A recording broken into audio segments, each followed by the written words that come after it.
Hello dear viewers, this is George from Ireland. So here I am in Moscow. The building behind me was the Comintern building. So Comintern, it means Communist International.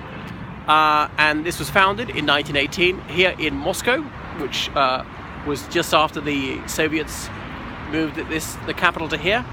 So Communist International was an organization dedicated to disseminating communist propaganda, not to say that it was all bogus, around the world, spreading the revolution, because many communists really believed the whole world was going to become communist very soon, that Marx had proved scientifically that communism was the way forward. Now, those of you can read Russian here, see it's about Antonio Gramsci, the renowned Italian communist, and the Italian Communist Party was founded in this building in 1922. This is where he worked. Now, the Bolshevik belief that communism was going to spread all over the world didn't seem to be that far misplaced at the time. Here's Bela Kun, plaque to him, the Hungarian communist leader, and Hungary briefly had a communist government in 1919 for 6 months. Anyway, Bela Kun was defeated and he fled here, lived here in Moscow. But there were significant communist parties in other countries. You know, in northern Italy there was a lot of fighting, that the fascists took over. Some people thought that the communists were going to take over there. Where else? In Germany there was an attempted communist revolution in November 1918, again in January 1919. Many countries had significant communist parties at the time. Look, there's Ho Chi Minh, the Vietnamese communist leader, and he moved to France after the First World War, then he came here, he'd helped found the French Communist Party, founded the Vietnamese Communist Party, so this is where they worked. Don't actually know where they lived.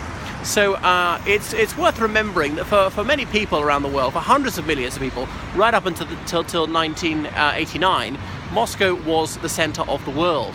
And this was a capital of a worldwide movement. And people felt this was a new civilization and this was the way forward, that they would abolish poverty, illiteracy, racism, superstition, religious prejudice, gender inequality and all that sort of thing. And the Soviet Union did make some admirable progress in that, particularly towards the end.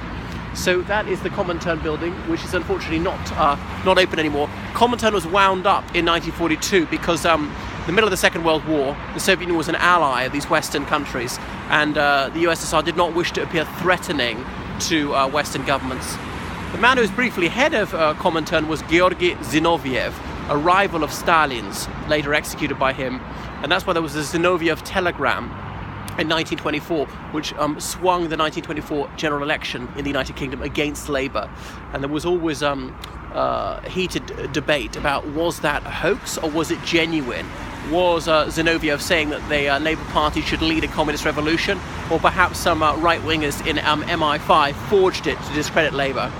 That's enough from Moscow.